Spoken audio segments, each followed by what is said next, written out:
daw, aparisyon, pero hindi buong imahe, kundi kamay lang daw ni Hesukristo.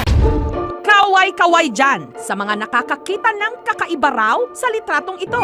Sa bandang kalangitan kasi, parang may kamay na pinaniniwalaang kay Sacred Heart of Jesus daw.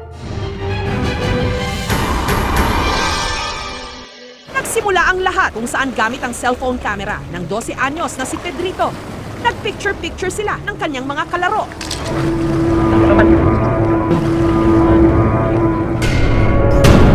Nalabutan ako sa picture na yun. Hindi namin binura kasi ipapakita muna namin sa barkada namin o kapitbahay namin. Wala raw silang ideya kung kanino ang kamay na yon at hindi raw nila ito inedit. Hindi sila naniwala kasi akala nila edit lang daw. Alam kasi nila na magaling akong mag-edit. Pero sa time na yon, tinatamad akong mag-edit. Kaya 100% na hindi edited yun. Kahit ipa-eksperto pa. Martes Santo